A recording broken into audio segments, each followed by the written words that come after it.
Йоу, всем привет. Сегодня будет странный такой стиль, где мы идем...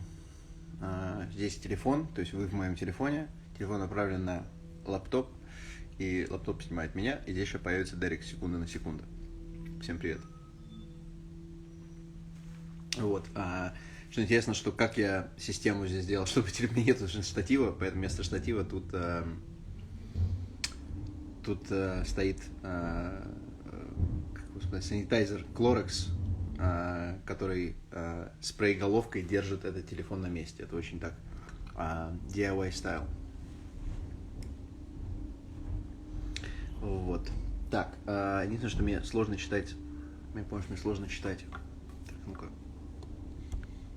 Стоять. Как минное поле. Ага. Короче, я думаю, эта система не сработает. Да, сейчас в LA. Ты сможешь монитор, пока сможешь монитор. Да, можно здесь поставить еще один монитор, и вообще будет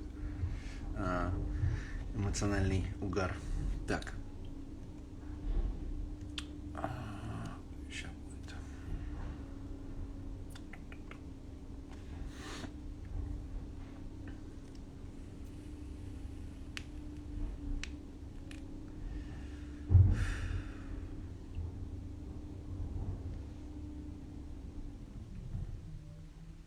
Как настроение? И знаешь, я к чему я?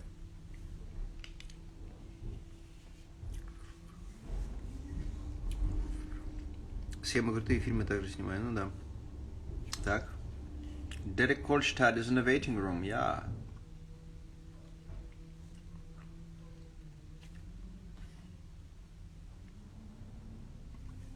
Hello, good sir. Could you unmute yourself? Bottom left, I believe. Yep. Hello. Okay. Hey, dude. I'm in my wife's childhood home, hence the '80s decor. It looks kind of swanky. I was like, wow, it's some. It's not the usual. I'm like, where's the Demolition Man pinball machine? Come on. No, it's not that cool, man. I'm in an 11-year-old bedroom from 1980. I know. That's a little creepy, I gotta say, but yeah. Yeah. What can you do? How are you? Good, man. How about you, dude? I'm. I like. Where are you? What is that? Your Airbnb? That's my Airbnb. It's my Japanese wall. I love it, man. That's great. Cool. I'm also playing a samurai-based game on the PlayStation, so I'm really world building. You know. Is it the Ghost one? The Yes, Ghost, Ghost of Tsushima. It's very beautiful to look at. Just the non-stop use sort of all the classic Japanese samurai tropes with the leaves, the snow. So it's always gorgeous. It's a little too repetitive, and you know, if I was much younger, I'd enjoy it much more. It's just kind of like, I'm going on a fucking horse for like 5 minutes. Life is short. Dude, I'm the same way. Most sword games, at a certain point, like I get it, but this isn't really all that fun. No, you know. You're more, let me think. You're more of a gun guy, I guess, right? No, honestly, the last game that I played way too much of was Skyrim on PlayStation. Nice. Probably 3. Probably 3. Yeah. And that one was fun because you got to do. I love archery, like in video games, not in real life. I suck at that.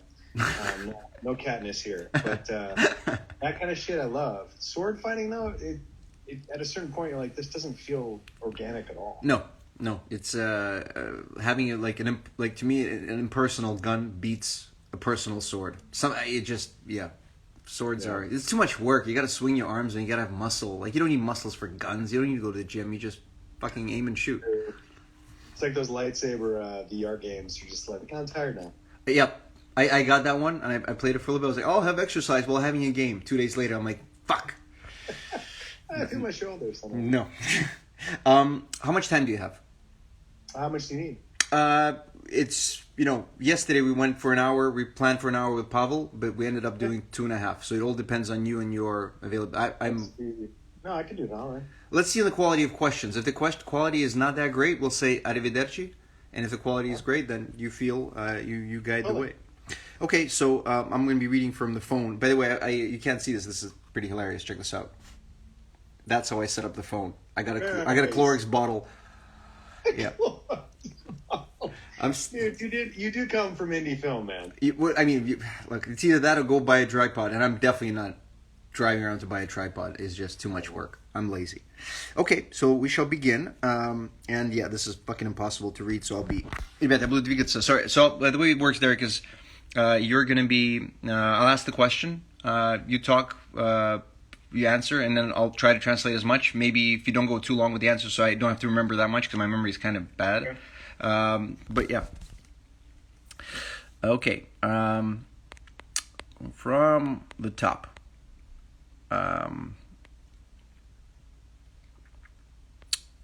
Here we go. He's wrote to me.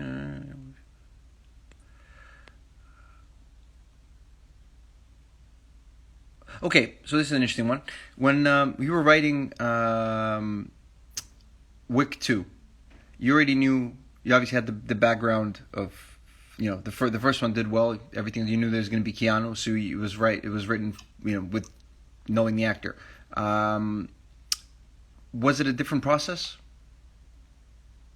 Repeat once, you cut out there. Oh, I'm sorry. So, the second, John Wick 2, was it a different process for you compared to the first one? John Wick 1 was just love of the game, man. I grew up with the noirish type picks and books and video games and loved all of that stuff. Mm-hmm. And so John Wick was, creating from the ground up.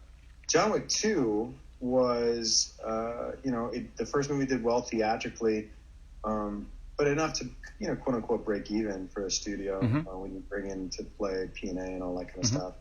It was,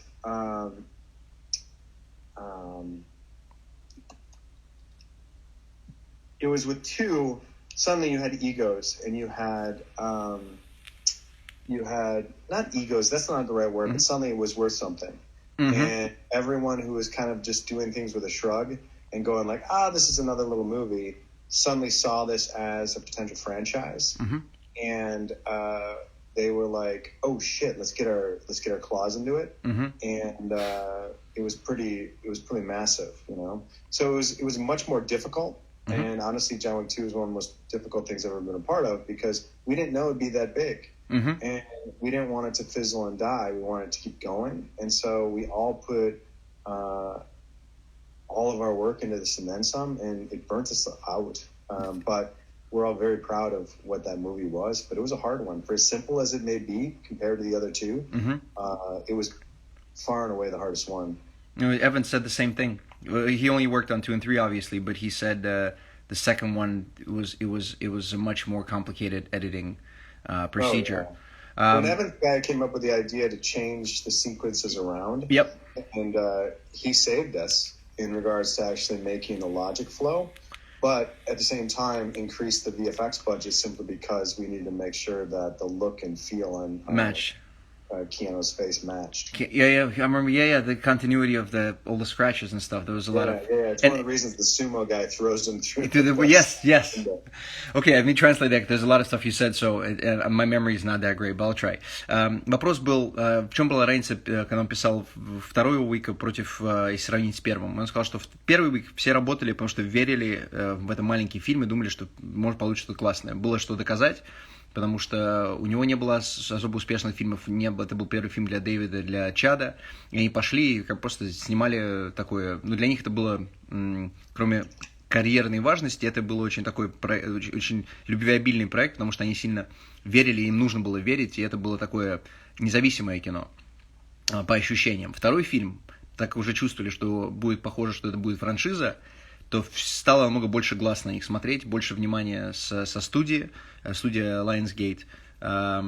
И, соответственно, все стало на порядок сложнее. На самом деле, это самый сложный из всех 3 Уиков, это был второй. В том числе, что в монтаже очень много, монтажер Эван, который у нас был первый, наш Q&A, он, как Дерек сказал сейчас, что он спас ситуацию, поменял очень порядок многих секвенций, сцен. И из-за этого они потратили кучу денег на VFX, потому что и когда сумо-рестлер кидает Киану сквозь стекло, это сделано для того, чтобы оправдать то, что у него много порезов на лице. То есть они прятали порезы, они дорисовывали порезы. Короче, вторая часть была самая сложная. Опять же, из-за того, что ставки, глаза, внимание и да. I think I got it. I think. Someone will write afterwards in the comments, "You fucker, you didn't translate." Remember that story you told me the other day about how dare you? Like 23 station. This page is not something. I love that story. That's such a classic internet troll attack. Okay. What irritates you in this profession? In your profession? Honestly, it's the same thing that irritates anyone in any other profession. You begin and you realize up front you hate evil people, right? And then at a certain point, you get to the point where you're like, you know what? Evil people aren't as bad as stupid people. Okay, let me translate it because that's too good. I'll fuck this up. I'm sorry, I need those 20-second break. Вопрос, что раздражает в профессии? Он говорит, знаешь, на самом деле раздражает все, что ты ожидаешь. Он говорит, когда ты приходишь, ты понимаешь, что ты ненавидишь злых людей, потому что здесь их много. Потом ты понимаешь, что ненавидишь тупых людей, тоже немало. Please go on. Sorry. And I think the hardest thing is, it's even what you and I talked about last week with Nobody, is the work keeps coming. It begins with a treatment or an idea, it becomes a screenplay. You get a director, the talent, the director attached, and the writing's and the rewriting. And then for you, you're part of that process. Then you shoot it, then you cut it, and you cut it, and you cut it, and you lock it. And you're like, what happened? I think it's luck, timing, but endurance. I mean, you and I, for what we do and how we've gotten as far as we have, got to keep going. And when someone says, fuck you, it's terrible, you're like, okay. Back to the board. Yeah. And if they say, this is great, there's no changes, you should say, okay. Okay. Because it's just, if come the end of it, 5% of you is fully intact there, you're doing something right. And yet if it's 100% working in such a way that people are, for the most part, okay with it, you're doing okay. Ну, что наша работа — это постоянно мы переписываем, сначала появляется идея, или кто-то приносит идею, потом мы пишем сценарий, потом мы переписываем сценарий. То же самое, что как режиссер снимает, потом переснимает, монтирует и монтирует. It's funny, you said a lot of things, and I'm trying to, as I condense it into the translation, it's... don't be alarmed when my those comedy films when someone speaks for 10 minutes and then the Japanese translator says he liked it, and that's how exactly how I feel right now. Вот, поэтому это просто. I went to the premiere of Parasite and I talked to the director. Oh, nice. It was the same thing where I said, I'm not a big speaker, but I said 3 lines and she said he really enjoyed it. I was like, done, sure. Он говорит, что я просто сказал, что когда он так долго разговаривает, потом я беру и все это суммирую, довольно-таки, даже, может, чересчур емко. Я вспоминаю все фильмы, где шутки, где там обычно в Японии или в Китае происходит, где китаец говорит минуту, потом и переводчик говорит, ему понравилось. И он говорит, знаешь, это забавная история, потому что когда он познакомился с Бонгом на премьере «Паразита» в Лос-Анджелесе, он то же самое, он подошел, сказал ему 3-4 строчки, на что переводчица просто перевела Бонгу то, что ему понравилось. Так что искусство, art imitates the life or the way around. It's so... Okay, moving on.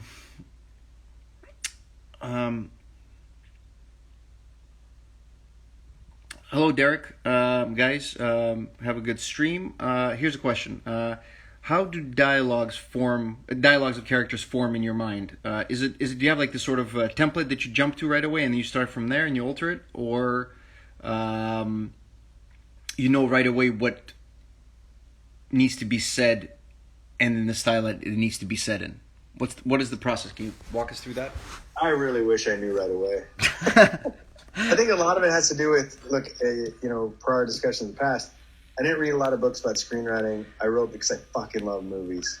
And so a lot of times... много книг. I'm sorry to keep interrupting, but it's I'd rather get more of your stuff across better than try to remember stuff, which I can't. And already, Jesus Christ, I already forgot. This morning is tough. I didn't read a lot of books. I just watched a lot of movies. Thank you. I'm sorry. I'm going to wake up now. Я просто недавно проснулся, поэтому чуть торможу. That's what happens when you have an important guest on. You start fucking things up. It's the pressure. The stakes are getting too damn high. Он говорит, что он не читал особо много книг по сценарному мастерству, он просто очень-очень любил писать. Which is a great start. Loving, being excited by it. I think the other thing, too, is I grew up watching my grandparents and my parents' movies. So a lot of times when I have a character in a role and it just kind of comes about because at this stage creatively there's nothing there and people just start taking the stage in my head. I think of it like that's James Cagney, that's Alec Baldwin, that's and I start thinking of those characters and those roles.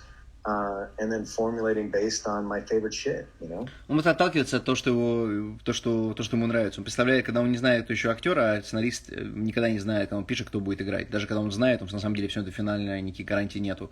Он представляет своих любимых кинозвезд прошлого, он представляет все то, что он смотрел своим дедушкой. I want to introduce the fun fact about John Wick, where that name came from, because you brought up your grandparents. So, те, кто не знает, что Джон Уик — это имя дедушки Дерека. И он так увековечил имя своего дедушки, просто назвав героя Киану Ривза именем своего дедушки. Интересная история. Sorry, there, can I...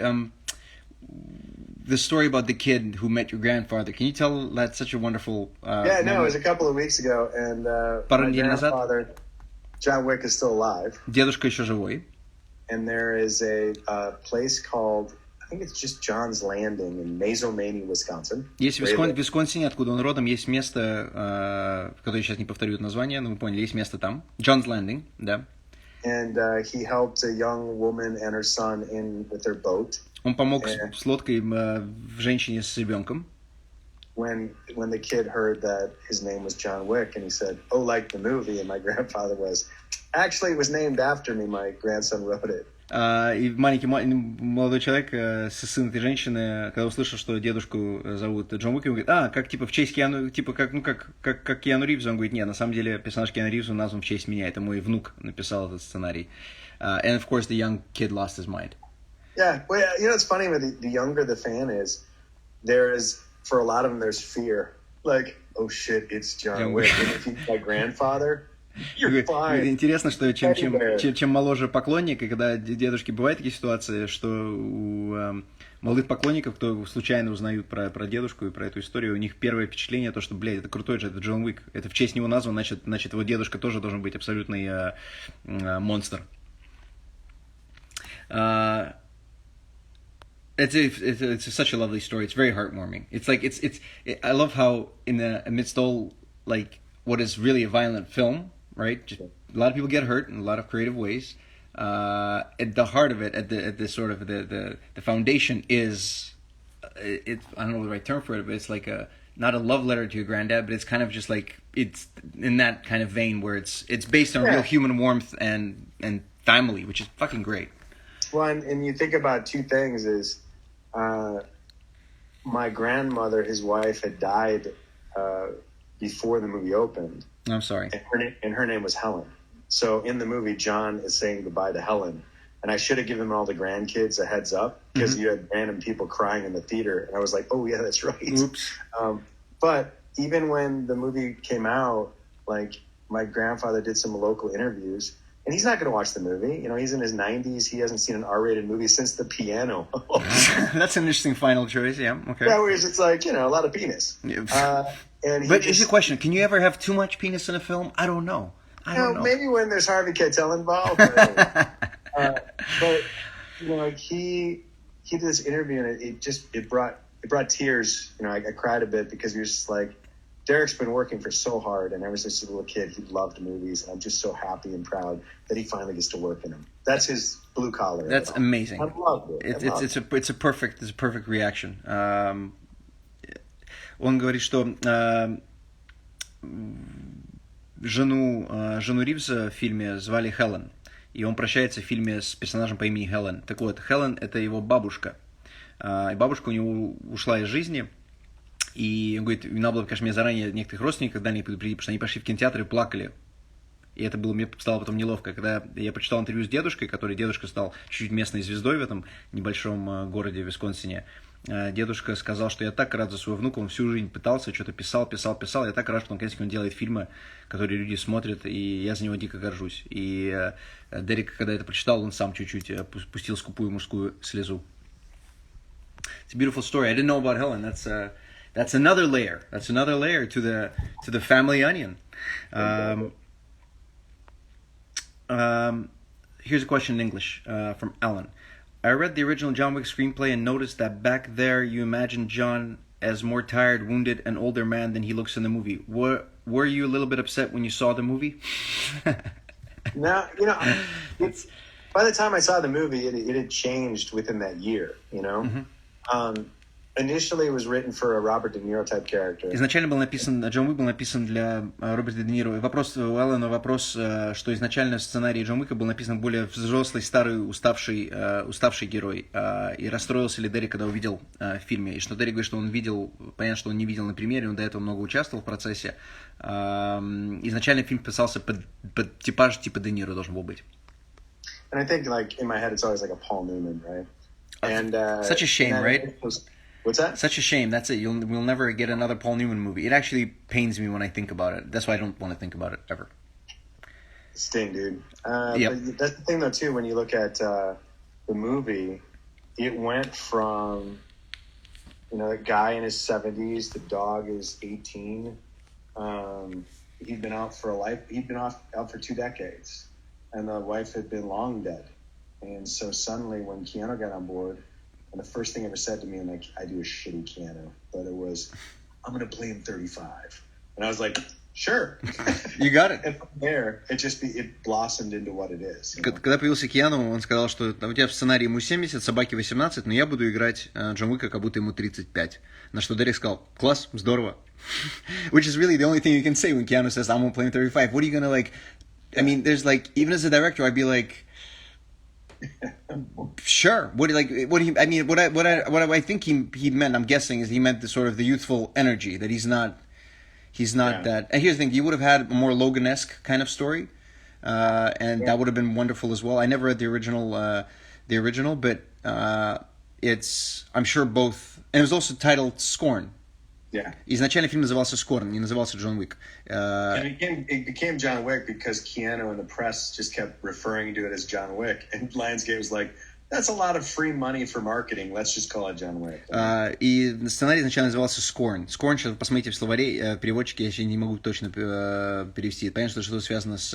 Я понимаю, что это значит, но у меня нет русского слова. Но фильм назывался Scorn, и фильм стал называться Джон Уиком только потому, что Киану везде ходил, рассказывал то, что... Я снимаюсь в фильме, сейчас скоро выйдет фильм, называется «Джон Уик». И Lionsgate посмотрели, слушай, нам бесплатная реклама, и имя неплохое, давайте поменяем.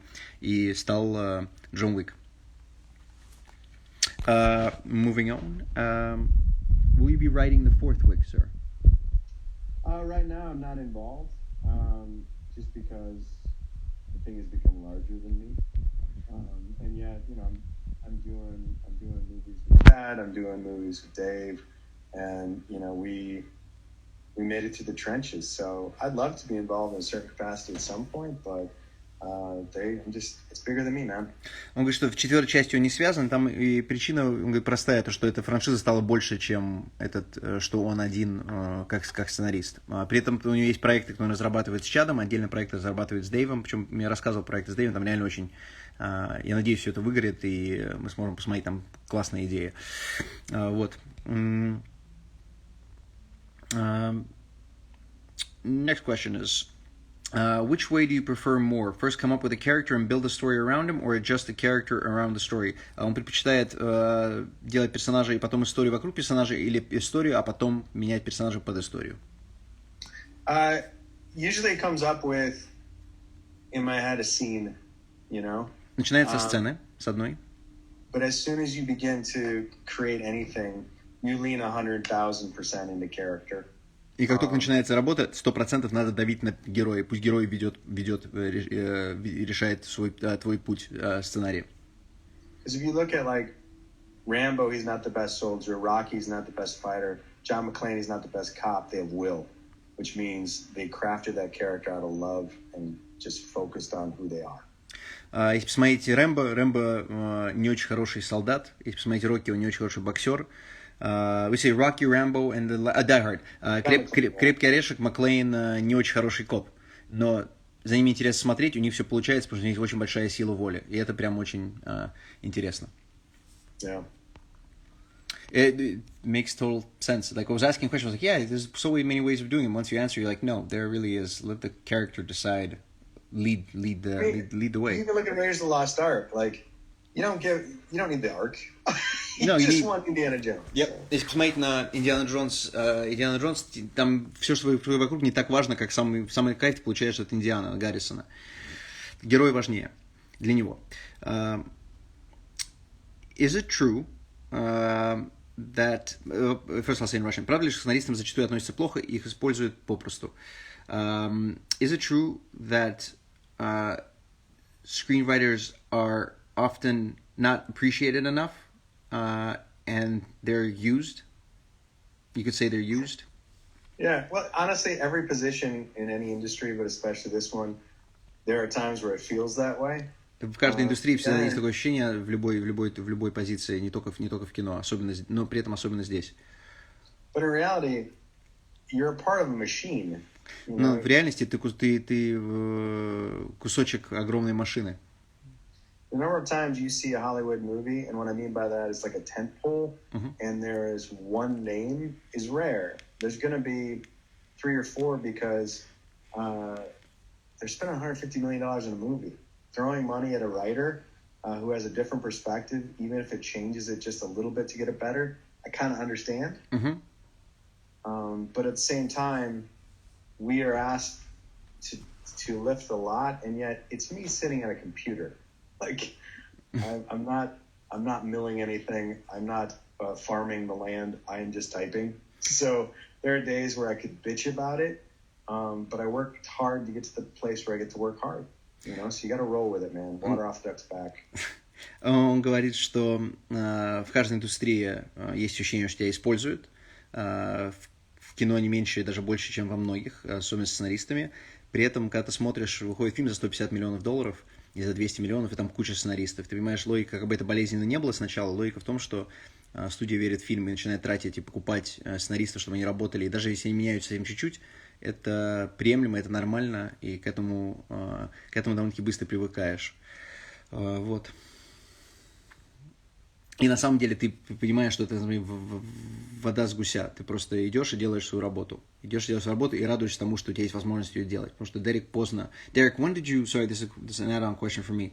When did you... how old were you when John Wick came out? When was your first moment where you're like, this is it? I don't want to say I made it, but it's that big moment when you realize, fuck, all these dreams are... I mean, honestly, I was 40, you know? Ему было 40 лет, когда произошло первый прорыв.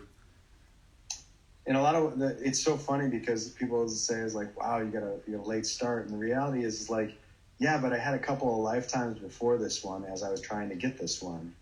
I think the greatest blessing is, so Bob Odenkirk, we worked together on Nobody Yet.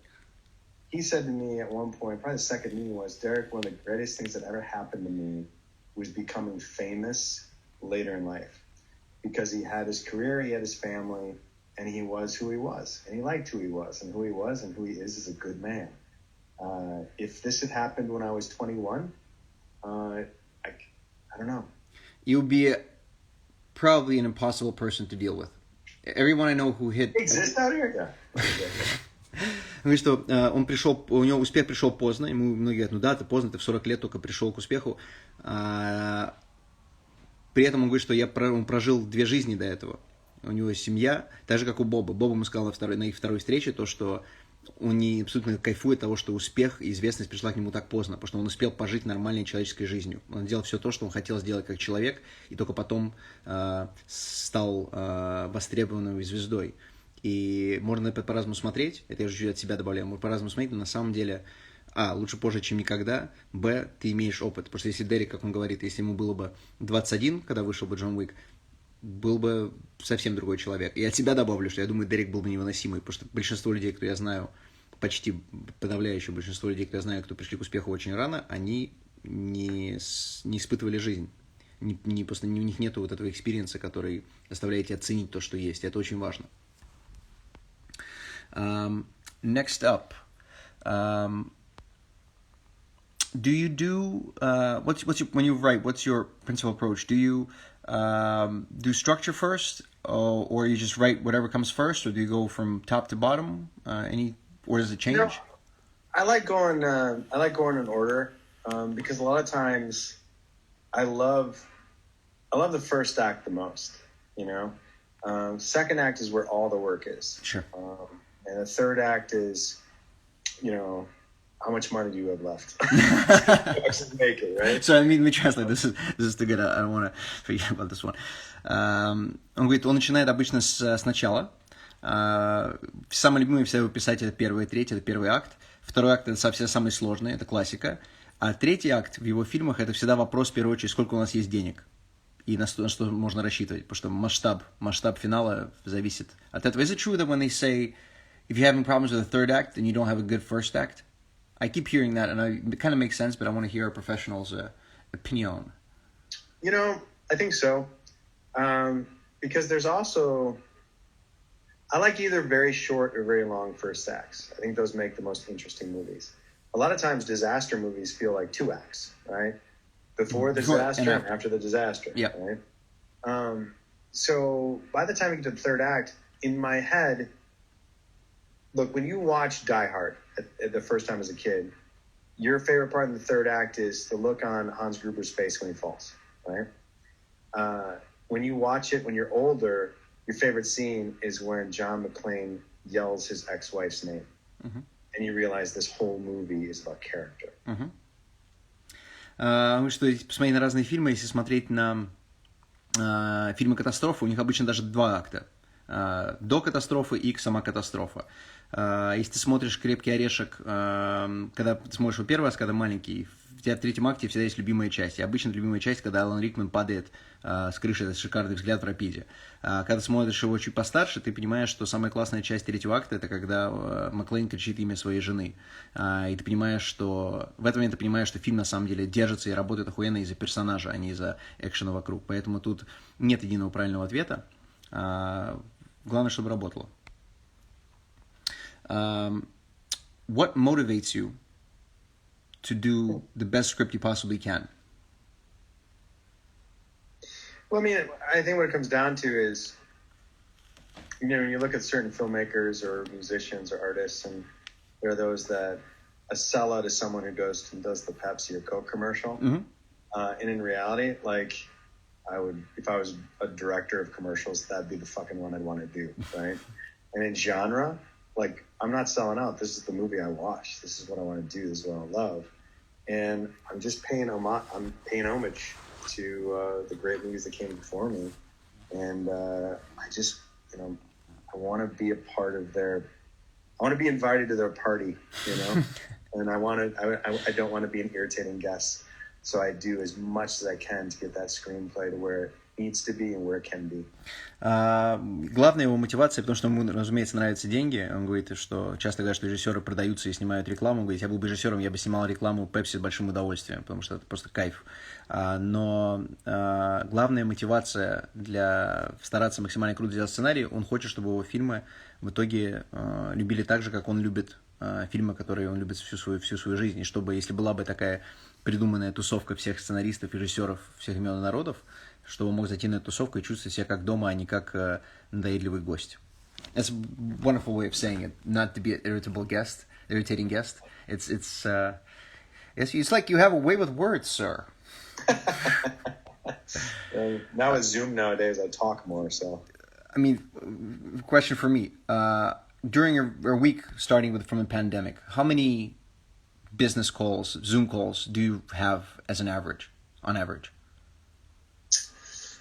I'd say like 4. Like usually that's about the average with phone calls. Mm-hmm. So all of the time that I bitched about spending in the car mm-hmm. is now in front of the computer doing Zoom. Mm-hmm. And so on the one hand, it's kind of awesome the fact that I'd probably have 3 times as much work, and I had a lot of work before the pandemic. But now, I mean, everyone keeps saying it, and I hate the term, but it kind of is the new normal. Mm-hmm. We're getting to the stage where I used to say, if you're a screenwriter, you have to move to Hollywood, London, or New York, you know? And now it's kind of like, I don't know if it matters. You got to move somewhere where there's a stable internet connection, and you're good.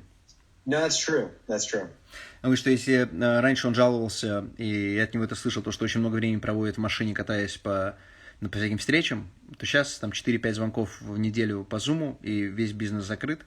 И теперь он говорит, я тебе стал ныть про то, что много звонков. Но при этом работая, особенно сейчас, когда началась пандемия, у него до этого было чем заняться, сейчас у него очень много работы. Мне он рассказывал проекты, сколько он сейчас делает. Там, how many projects are you involved in at this stage? Not necessarily writing right now, but in the process.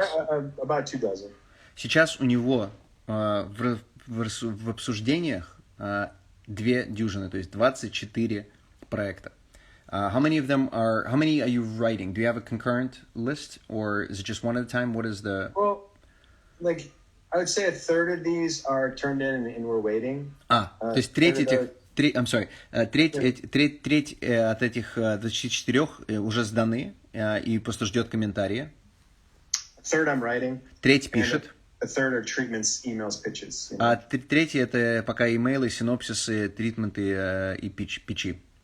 Wow, that's just like quite a bit. Moving into the producing game. И он еще начинает становиться продюсером. Because it's just natural, and натуральная прогрессия. I'm at a stage where I can help writers who like the same kind of shit as I do, and get it to a point where it gets made, and I can't wait to see it. И что кайф, он говорит, что как продюсер он имеет возможность помогать менее известным сценаристам делать те проекты, которые он очень хочет увидеть. И это очень классное ощущение. It is a great feeling when you know you can't or you don't want to do this one, but you do want to see it as an audience, and you can be like a helping hand on it, whether big or small. It is a fantastic feeling. I mean, money is great, but that is like the icing on the financial creative cake. Yeah. Do you have any books you can recommend for? I know you said you didn't read too much screenwriting literature, but anything that comes to mind? Honestly, I mean, the three things, if you want to be a screenwriter, it's the same for any other, trade, but I fucking love movies, man. Просто надо любить кино. Это вопрос, если идея, надо что-то читать, какие-то книги, он говорит, надо просто любить кино. Это старт. It wasn't until, I would say, the late 90s that suddenly TV was pretty kick-ass. You had some shows in between, but now, and like, we watch much more streaming shows because the movies that I loved 25 years ago are now series, Он говорит, что сейчас очень много тех в том жанре, который нам нравился, сейчас пришло все, перекочевало в телевидение. Поэтому сейчас и времени меньше, и контента больше. Мы смотрим, сейчас мир смотрит много больше, чем когда-либо. I think it's safe to say that the world is watching way more content than ever before. The accessibility makes it so... What's great about that is the audience has become smarter. Зрители стали умнее. They were never been dumb. Они не были тупыми, но... Now they're like, they recognize, it's that kind of car. It's going to be this kind of ride. And they just strap in and have, they have a great time. Сейчас зритель просто видит машину, грубо говоря, это аналог с кино, если переводить. Видит машину и понимает, что это будет за поездка, если меня понимаете. One thing I'd say too is, when I first started doing this, I tracked down the screenplays to my favorite movies. Он прочитал все сценарии своих любимых фильмов, когда он начал. Just to understand the format, the structure, the pacing, just the math. Чтобы понимать математически темп, пейсинг, как формат очень важно. Format is important because the problem I have, I stopped reading Russian scripts because it's apart from a few people that I have people submitted to me in actual formats. I get sent Word files, and you can alter Word to look like.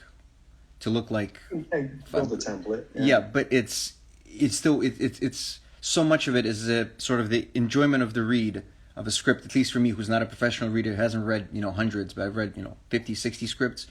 At this point, you feel, if you're not, and I'm sure it's absolutely the same thing when the studios or the readers read it. As soon as you step out of the format, it's like, well, this guy's not serious. This guy hasn't done his homework. It just and that's the other thing too, and it's kind of like, by the time an actor gets your screenplay or director or a buyer or exec, a producer, whoever, you're one of maybe 5, 6, 7 they're opening that day. And if they catch a typo on page 2, they're going to put it down because it's literally like the music world, right? What do you call it? The writers that the band says, backstage we need to have all of these weird shit things, right? Yeah. Only green M&Ms. Sure. And to some people, it's like, what a bunch of douchebags. No. To other people, they realize, no. We're dealing with electricity and dangerous sets. If they find buried in there only green M&Ms and put it there, that means they read the fucking contract. It's kind of like that. It's I think was it because I used to think it's an Ozzy Osbourne story.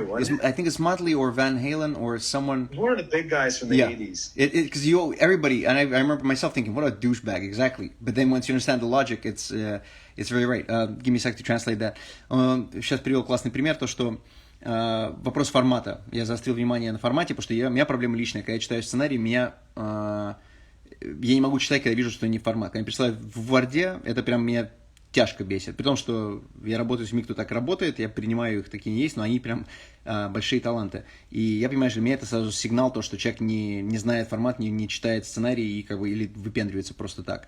Вот. И Дерек сразу озвучил историю, помните, мы один раз здесь обсуждали историю про зеленые ММС, то, что я никогда не... Или не Оззи Осборн, может быть, там Мотли Крю был, когда у них было в райдере то, что зеленые ММС... пусть будет коробка с ММС, но никаких зеленых. И они первое дело заходили в комнату и проверяли, есть ли там зеленые. Если зеленые там есть, не то, что они не могут есть зеленые, они могут есть зеленые. Все думают, что это что за мудаческий спрос. На самом деле вопрос очень логичный, потому что ты проверяешь, если есть там зеленые ММС, значит, что они не прочитали контракт или еще хуже, забили на контракт, на договоренности, иначе тебя будет ожидать другие сложности, включая, если у тебя работа с электричеством, а большие группы, у них много электричества, опасная штука. Если чуваки, кто обещал тебе зеленые ММС, не принесли ММС, значит, они где-то еще проебались, и будьте аккуратными. И возвращаясь к формату, формат действует именно так же. Точный формат дает тебе понять, что ты зеленый ММС убрал. Did you study screenwriting or are you self-taught? I'm self-taught. Сам научился, самоучка.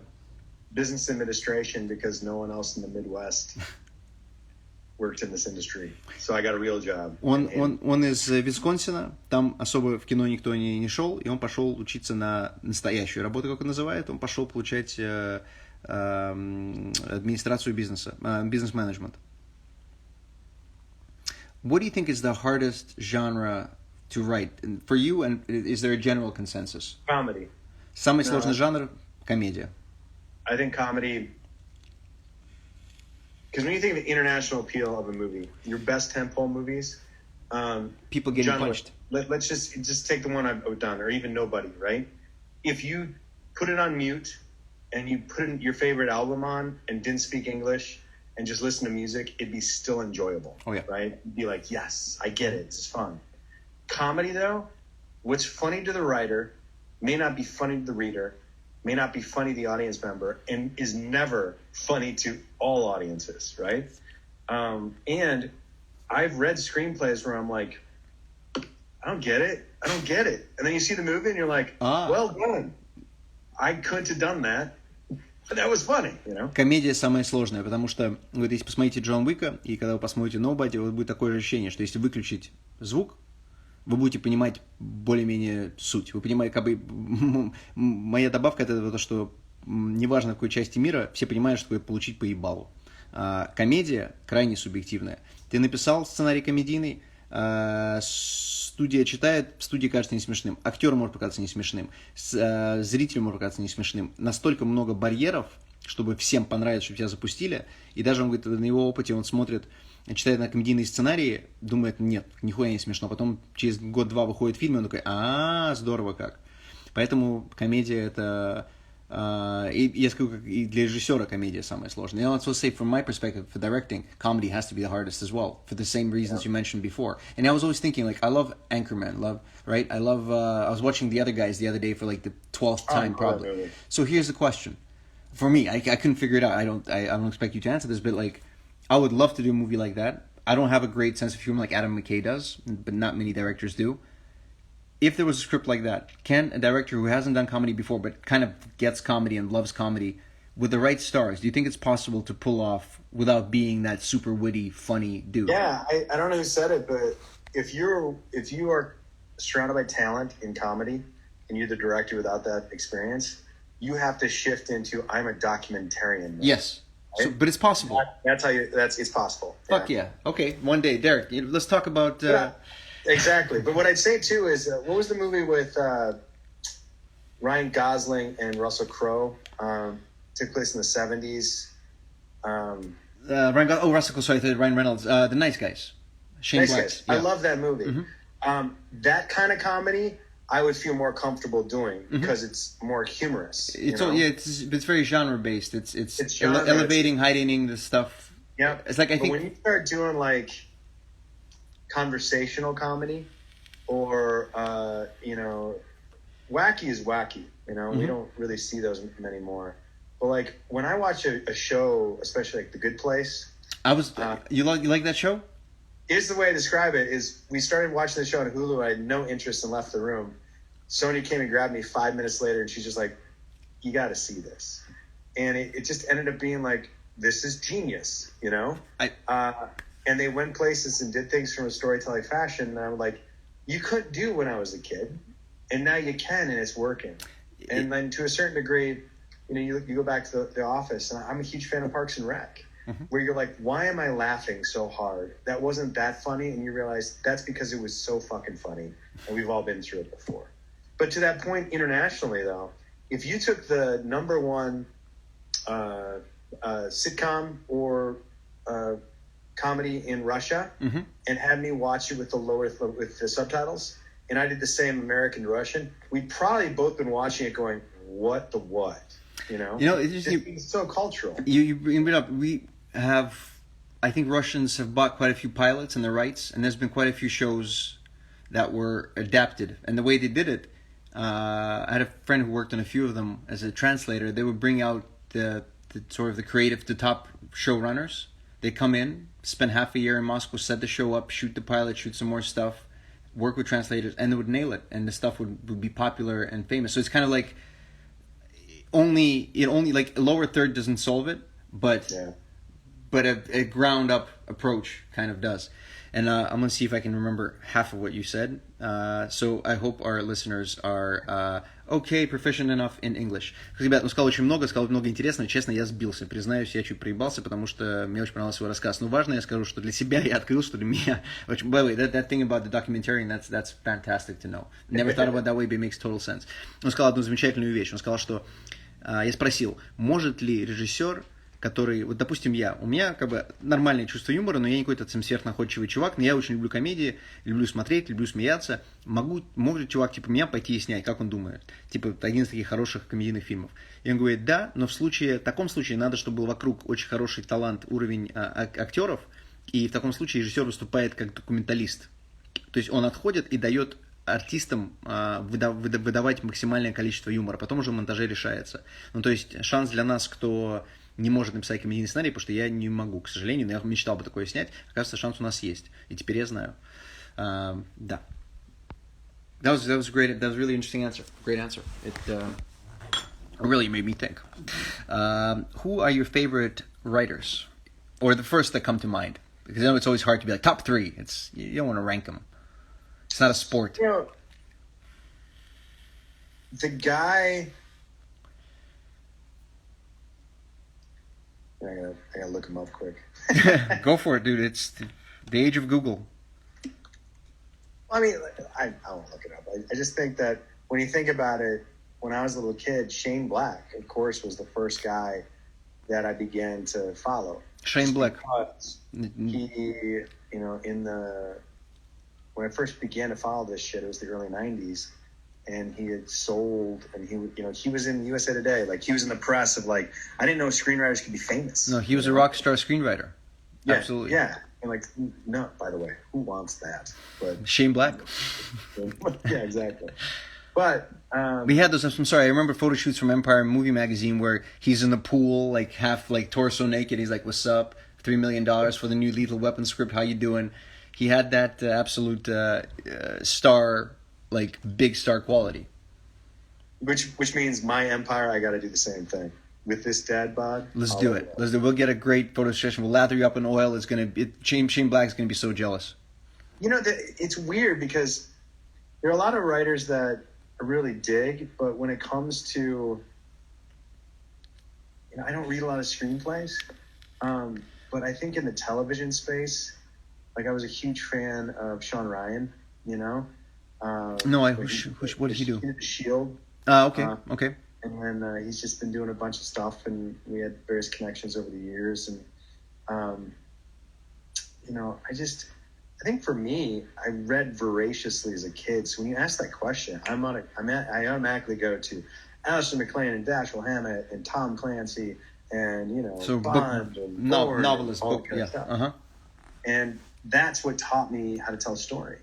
But the guy who changed my life was, I was the kid that when I went to sleepovers, I got sick all the time because I needed sleep. You know, if I didn't get 8 hours of sleep, I got sick. So I stopped going to sleepovers. And no matter what we watched, I got scared because I was a creative kid and would be a little bit tortured by friends, right? But we were on a road trip to Colorado. My great uncle, God rest his soul, love him, he overheard this, came up to the room we were staying at, and he handed me something the size of a phone book. And he said, Derek, if you make it through this, you'll make it through anything. And it was a hard copy first edition of Stephen King's It. And he was right. And because Stephen King, even though it scared the shit out of me, what a writer. Just what a writer. And Stephen King, I would argue, had the greatest influence on me in regards to, hey, here's the story, but yeah, they're contending with the devil and poverty and abuse, and they're all equal. And you're just like, oh shit, that's awesome. You know? I want to go read some Stephen King now. What's that? I want to go read some Stephen King. I haven't read in a while. Yeah, and his short, by the way, his short stories are the greatest Twilight Zones ever. I mean, I return to them all the time. They make me so happy. I think which one we discussed The Jaunt, which is one of my favorite ones. Oh, yeah. Что, Daddy, it's forever in there. I know. That's a scary fucking finale. Like someone should make a short film. Like I think they are making a movie though. I wouldn't be surprised. Why not? Like it's an IP. 2020. Он говорит, что у него, будучи ребенком, не ребенком, там много сейчас будет, он говорил, как вы слышали, но в начале 90-х, когда он стал увлекаться кино и думать, как в это попасть все дело, он очень смотрел на Шейн Блэка, который был такой рок-суперстар киномира, сценарного мира. Этот парень, кто написал «Смертельное оружие», написал «Последний бойскаут», он написал «Nice Guys», он написал «Поцелуй на вылет», он написал... В итоге он стал режиссером, сейчас снял, к сожалению, «Последнего хищника» плохого. До этого у него были очень, очень классные фильмы. Но он был рок-звездой, потому что он получал огромные деньги, он был на журналах, он был в газетах USA Today, которые, например... Дерек был удивлен, что сценаристов кто-то может вообще знать. Вот. Это с точки зрения как пример успеха.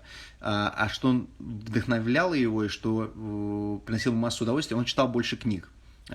И он научился понимать, что такое хорошая история от книг, а не от фильмов, как ни странно. И в определенный момент он был ребенком, который очень боялся ужастиков. Его подростки, не подростки, его друзья все его прикалывали на эту тему. И дядя узнал, что все ним стебутся, то, что он боится всего, такое сыкло-сыкло. Он подарил ему Стивена Кинга и говорит, прочитай вот это, и после этого книга «Оно». После этого тебе будет вообще похуй на все. И он прочитал «Оно» и влюбился в Кинга, потому что, он говорит, поразительно, как Кинг совмещает такие вещи, что у тебя... Герои должны побороть дьявола, при этом они борются с нищетой, и обе эти вещи сбалансированные, обе очень важные и страшные. И Стивен Кинг имел большое влияние. Это неожиданный ответ, но вот очень филологично. Very interesting. You wouldn't expect, that Stephen King was was an important part, but here we go. People forget too, he's not just horror, He does action, he does drama, he does comedy. And he directs and he sniffs cocaine. The man's got a lot of talent. Past tense. Yeah. Good you read some of that stuff during that period, and you're like, yep. There's a reason he doesn't like or remember Tommyknockers. You're like, what? What? Yep. I can't remember what Tommyknockers is about. I'll look it up. Next question. How long have you worked with Ilya during this project, and did you give him lots of instructions? And please, as is, there's no... Is it about 3 years, right? You and we first met, it was summer 2018. So it's 2. Okay. For me, it's 2. I'm like the young kid on the block. You guys have been working how long on this? So it was 6 months prior, because it was January probably. So yeah, 2.5 years. Он работает на фильме 2,5 года, я пришел полгода после того, как он начал. То есть 2 года мы вместе. But the other thing too is when Ilya came on board, he did so because he recognized that you could see the framework, you could see the foundation laid. There's a lot more. There's a lot more than a foundation there, dude. It was but what I'm saying is I often, like we've talked about this before, but it's team. You know, you and I never fought because it was just like, no, like that's cool, do that. That's cool, try that, and it'd be both of us looking at going, holy shit, that worked. Holy shit, that didn't work. And if you're just humble, then you get to the prize faster. You know? Мы что мы начали работать, мы ни разу с ним не спорили. Ну, нет, спорили, у нас не было споров таких серьезных, потому что мы боролись за то, что круто, то, что хорошо. И поэтому у нас не было какого-то сложного процесса. И когда я пришел к фильму, уже был... Он говорит, что был только фундамент, я с ним не согласен. Я говорю, что там уже был сценарий, который просто было из чего выбирать и на чем, что улучшать. Но я неспроста обратил внимание. Вот. Но, как я много раз рассказывал, Дерек в самом начале сказал «best idea wins», и весь процесс был по принципу best idea wins. Лучшая идея выигрывает. I've told many times the best idea wins thing, which is like it's been hugely influential on how I've dealt with everything and everyone from the moment we started working. So it was because, like you said, there was no we had arguments, but the arguments, they weren't even like, you know, there was zero anger ever. I don't remember ever being like, oh, what are we going to do? Honestly, for the most part, because we're friends first. Ну, во-первых, мы друзья, что сильно все упрощает. But if there were raised voices, it's because one of us is fucking tired. Да, если были голосы подняты, только громкие голоса, потому что мы просто были заебаны. You definitely, like, I don't think I raised a voice, and I know 100% you did not. It's, And here's the thing, too, is working with Keanu on John Wick, as old as he is, mid-50s, phenomenal shape. That's him for the most part, you know? He'll be the first one to go like, nah, that's a stunt guy. It's like, yeah, but dude, ask anyone out there to kind of do some of those moves that he does and get up and do it again and then get up. And they're like, oh, there's a mat there. You fucking do it, right? Bob Odenkirk shooting in Winnipeg. The first time I saw him coming on the set, he's lying on the cold, hard ground. It's like -15. Like, I get cold just thinking about it. You know? Он говорит, что в примере в работе с Киану ты видишь чувака, которому там 50 с чем-то лет, который берет, встает, делает дубль, заново поднимается и делает. То же самое с Бобом, который лежит на холодной земле в Виннипеге. Реально, я вспоминаю этот кадр, понимаю, что мне ужасно было там в 3 парах штанов. Это все связано с тем, что мы любим то, что мы делаем. И мы здесь для того, чтобы сделать классный результат. Поэтому не может быть ничего другого, не должно быть ничего другого, кроме хороших рабочих отношений. Next question is, your upcoming Splinter Cell project, how big is the part of your heart that Sam Fisher has? I'm trying to put that into... so we have 2 minutes left on this stream. Derek, if you have more time, if we can continue, I gotta stop it, upload it. It'll take like 2 minutes, and then we can go again. Can I do another 15 minutes or so? Let's do it. Perfect. Ребят, давайте мы закроем и еще сделаем 15 минут. Самые лучшие вопросы свои важные приготовьте, и сейчас мы сделаем заново. Спасибо. Дайте мне 1,5 минуты.